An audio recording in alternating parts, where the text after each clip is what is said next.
O míssil russo Oreshnik acabou sendo uma farsa que foi muito superestimada. Especialistas finalmente terminaram a análise dos fragmentos desse míssil, que já atacou a Ucrânia 3 vezes. A análise dos componentes eletrónicos do míssil Oreshnik, que atacou Bila, Tserkva, Lviv e Dnipro, mostrou que o míssil contém peças russas e bielorrussas, fabricadas principalmente entre 2014 e 2016, e todo o restante do conteúdo é ainda mais antigo, o que indica que o único elemento moderno no míssil é a propaganda de Vladimir Putin. Além disso, anteriormente no Congresso dos Estados Unidos, foi declarado que o uso do Oreshnik para ataques contra a Ucrânia trará ao ditador russo um resultado oposto ao que ele deseja alcançar. A questão é que os destroços desse míssil estão agora à disposição da inteligência americana e os Estados Unidos estão estudando o real potencial de mísseis da Rússia. E descobriu-se que Putin, mais uma vez, exagerou muito o grau da ameaça. Meu nome é Alexei Peti, vamos discutir esse assunto juntos, mas antes de começarmos, peço que você se inscreva neste canal, deixe um like no vídeo, escreva qualquer comentário abaixo e siga meu canal no Telegram Peti News. O link está na descrição deste vídeo. Então, os especialistas finalmente examinaram o míssil Oreshnik, que foi usado para atacar as regiões de Lviv e Dnipropetrovsk, assim como Bila Tserkva, há cerca de uma semana. E a primeira conclusão é muito simples: o míssil não é nada novo. Em particular, os especialistas tiveram acesso à eletrônica de bordo e aos sistemas de controle de voo. As pesquisas dos destroços do míssil Oreshnik, com o qual os russos atacaram Bila Tserkva, mostraram que há componentes apenas da Rússia e da Bielorrússia. Ao mesmo tempo, especialistas que trabalharam com a publicação Militarny estudaram os destroços intactos de outro míssil Oreshnik, com o qual os russos atacaram a região de Lviv na noite de 8 para 9 de janeiro de 2026. A análise dos componentes eletrônicos mostrou que o míssil contém peças russas e bielorrussas, fabricadas principalmente em 2014, 2015 e 2016. A questão é que hoje ficou sabido que parte da carcaça do míssil Oreshnik, com o qual a Rússia atacou a região de Lviv em janeiro, se desprendeu durante o voo e não queimou. Isso permitiu analisar detalhadamente suas peças e componentes. Em particular, sobreviveram o bloco do processador e a placa do computador principal, que enviam sinais para os lemes e motores. O estudo desses componentes refuta completamente a declaração do Kremlin de que esse míssil é um desenvolvimento fundamentalmente novo. Os especialistas disseram que o míssil que atacou Lviv se abriu e liberou esses projéteis inertes para o impacto muito alto, em particular a 5 ou 6 km do alvo. Por isso, partes do míssil simplesmente foram espalhadas por uma área bastante grande e não queimaram. Em Bila Tserkva, o míssil Oreshnik se abriu a uma altura relativamente baixa, por isso atingiu especificamente as garagens. Os 6 pacotes de 6 unidades caíram em várias garagens, mostrando que ela se abriu muito perto do alvo e tudo caiu concentrado.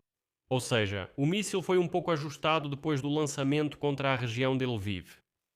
No final, os especialistas afirmaram que o míssil Oreshnik é apenas um produto de profunda modernização e modificação de sistemas de mísseis soviéticos e russos já existentes.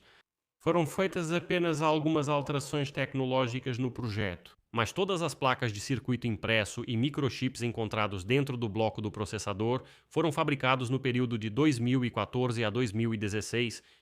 Ao contrário dos drones russos, nos quais são encontrados componentes estrangeiros modernos fabricados em 2024 e 2025, mas no míssil Oreshnik não foram encontrados novos componentes dos Estados Unidos, China ou Europa. Absolutamente todos os componentes eletrónicos são exclusivamente da Rússia e da Bielorrússia. Em particular, nas placas há elementos fabricados pela Fábrica Integral de Minsk, que produz circuitos integrados, dispositivos semicondutores e componentes eletrónicos para equipamentos militares. E é um dos maiores fabricantes de microeletrónica da Europa Oriental. Bem, a maior parte dos elementos, da base de componentes, é fabricada em empresas em Moscou e na região de Moscou.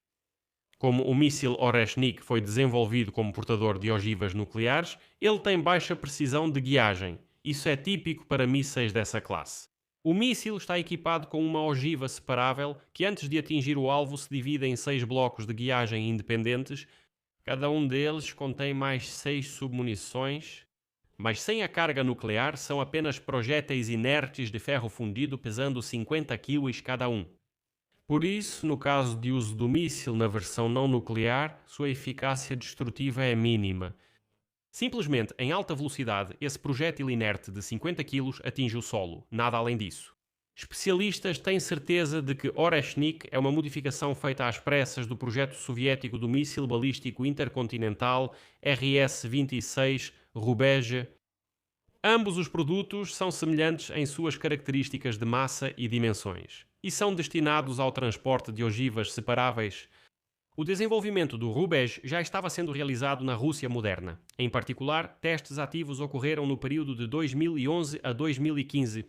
Mas, em termos de construção, esse míssil se baseava na Escola Soviética de Engenharia de Foguetes e nas tecnologias dos mísseis balísticos intercontinentais Topol-M e Yars.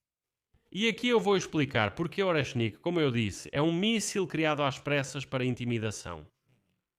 O projeto Rubege foi desenvolvido como uma versão mais leve e móvel do míssil Yars, especialmente quando ainda vigoravam restrições ao alcance dos mísseis balísticos. Naquela época, era necessário criar um míssil que não fosse submetido à monitoração internacional e que tivesse um alcance inferior a 5.500 km. E esse projeto Rubege foi desenvolvido por bastante tempo. Mas o programa foi oficialmente congelado em 2017, mas depois, sob Vladimir Putin, após o início da guerra em grande escala contra a Ucrânia, reativaram esse projeto Rubege. No final, para criar o Oreshnik, eles removeram um estágio de aceleração do míssil de 3 estágios Rubege e assim surgiu o Oreshnik. O Oreshnik recebeu uma ogiva atualizada e um sistema de guiagem. A principal característica são os blocos cinéticos separáveis. O míssil carrega vários blocos. Cada um deles, na fase final, se divide em mais 6 submunições. E de acordo com o projeto, devido à enorme velocidade, esses blocos devem causar um dano colossal graças à sua energia cinética, mesmo sem o uso de explosivos dentro das submunições. Mas na prática, os russos já usaram esse míssil 3 vezes. Aliás, cada um custa quase 100 milhões de dólares. E nas 3 vezes, os danos foram mínimos. No fim, tudo isso era mais um blefe, mais uma propaganda e histórias de que eles têm algum tipo de míssil super moderno. Na verdade, não é nada disso. Vou deixar por isso mesmo. Escreva sua opinião e suas conclusões nos comentários abaixo deste vídeo. Inscreva-se no canal, ative o sininho e não se esqueça de deixar o like. Além disso, se você quiser apoiar o trabalho deste canal no YouTube, pode fazer isso com qualquer doação pelos links e dados na descrição deste vídeo, ou pelo código QR que está na sua tela. É isso. Cuidem-se. Tchau a todos.